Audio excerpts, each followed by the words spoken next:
हजरत सुलेमान अलैहिस्सलाम अल्लाह की सारी मखलूकात को अल्लाह का पैगाम सुना रहे थे। आपको ये मालूम हुआ कि हुदहुद गैर हाजिर है, तो आप फरमाने लगे अगर हुदहुद गैर हाजिरी की कोई खास वजह न बताए तो उसे ज़िबा कर दूंगा। इतने में हुदहुद भी आ गई और अर्ज करने लगी, ऐ अल्लाह के नबी, मैं परवाज करते करते यमन जा पहुंची। वहाँ की हुकूमत एक मलका के हाथ में है। अल्लाह ने उन लोगों को सब कुछ अता किया है, मगर अफसोस कि वो ईमान की दौलत से महरूम है। तो आपने खत लिखा और फरमाया मेरा ये खत जाकर मलका को दे दो कि वो अल्लाह की तौहीद को तस्लीम करे और अल्लाह की इबादत करके दुनिया व आखिरत संवार ले। हुदहुद ये पैगाम लेकर यमन जा पहुंची। जैसे ही ये खत मलका को मिला तो ये पैगाम था, मैं सुलेमान बिन दाऊद नबी का बेटा, अल्लाह के नाम से तुम्हें अल्लाह के दीन की दावत देता हूँ ताकि तुम गुमराही और जुल्म से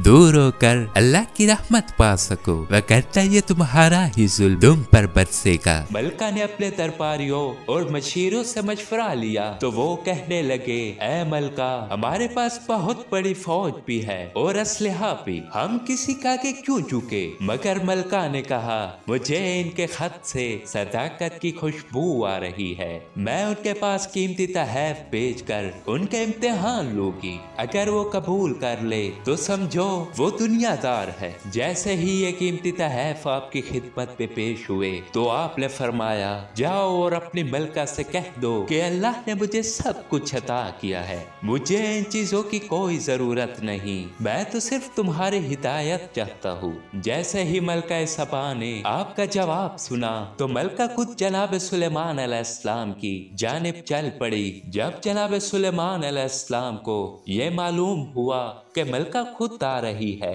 तो आपने सोचा कि उनके हाजिर होने से पहले उनका तख्त यहाँ मौजूद हो।